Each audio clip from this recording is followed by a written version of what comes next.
샬롬. 오늘은 출애굽기 17장 8절부터 16절로 함께 은혜를 나누도록 하겠습니다. 그때에 아말렉이 와서 이스라엘과 르비딤에서 싸우니라. 모세가 여호수아에게 이르되 우리를 위하여 사람들을 택하여 나가서 아말렉과 싸우라. 내일 내가 하나님의 지팡이를 손에 잡고 산 꼭대기에 서리라.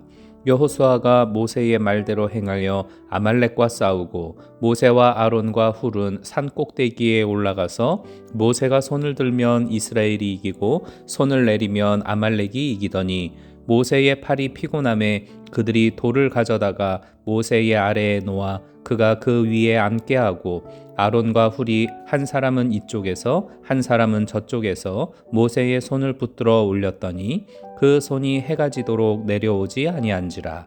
여호수아가 칼날로 아말렉과 그 백성을 쳐서 무찌르니라. 여호와께서 모세에게 이르시되 이것을 책에 기록하여 기념하게 하고 여호수아의 귀에 외워 들리라.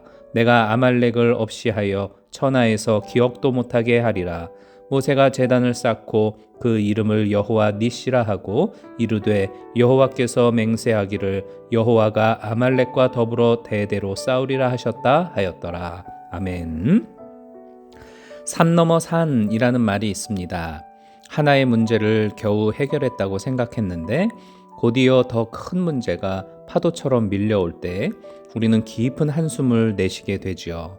사회학에서는 현대인을 가리켜 피로 사회를 살아가는 존재라고 부릅니다. 단순히 몸이 피곤한 것이 아니라 끝없이 이어지는 경쟁과 문제들 속에서 영혼이 탈진해버리는 현상이지요. 오늘 본문의 이스라엘 백성들이 딱 그 모양입니다. 그들은 조금 전 마실 물이 없다며 모세를 원망하고 하나님을 시험했습니다. 인간은 참으로 연약한 존재입니다. 홍해를 가르는 기적을 보고 하늘에서 내리는 만나를 먹고도 당장의 목마름 앞에서는 금세 은혜를 잊고 불평을 쏟아냅니다. 이것이 어쩔 수 없는 우리의 죄성입니다.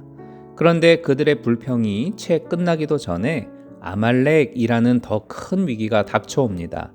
아말렉은 이스라엘이 지치고 뒤처져 있을 때 가장 약한 곳을 공격해 들어왔습니다. 우리의 삶도 비슷합니다. 우리가 불평하며 영적으로 뒤로 물러나 있을 때 사탄은 그 틈을 놓치지 않고 공격해 옵니다. 그러나 여러분, 물이 없어 죽겠다고 아우성치던 그 연약한 백성들을 위해 하나님은 책망 대신 승리의 길을 열어주십니다. 전쟁이 터지자 모세는 여호수아에게 칼을 들고 나가 싸우라 하고 자신은 지팡이를 들고 산 꼭대기로 올라갑니다.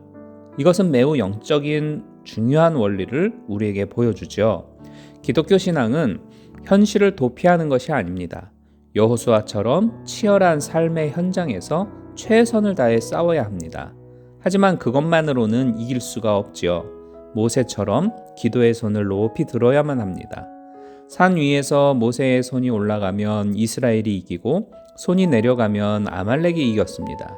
승패는 칼날에 있지 않고 하늘을 향해 든 손에 달려 있었습니다. 하지만 인간의 육체는 한계가 있어서 모세의 손도 내려갈 수밖에 없었습니다. 이때 필요한 것이 바로 동역입니다.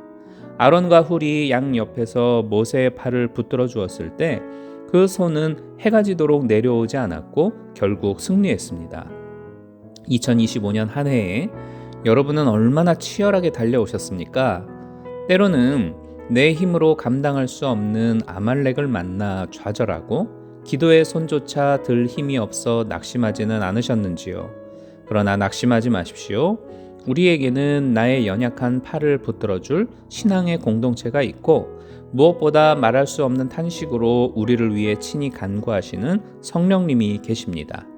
하나님은 이 전쟁의 승리를 여호와 니시, 즉 하나님은 나의 깃발이라고 부르게 하셨습니다. 2025년의 마지막을 향해 달려가는 지금 우리의 결론은 패배가 아니라 승리입니다. 내 힘으로는 불가능하지만 기도의 손을 들 때 하나님이 대신 싸우시기 때문입니다. 사랑하는 여러분, 이제 우리 다시 한번 기도의 손을 높이 듭시다. 서로의 지친 팔을 붙들어 줍시다. 그리하여 올 한 해의 마무리가 나의 한숨이 아니라 하나님의 승리의 깃발이 휘날리는 감격의 시간이 되기를 주님의 이름으로 축복합니다.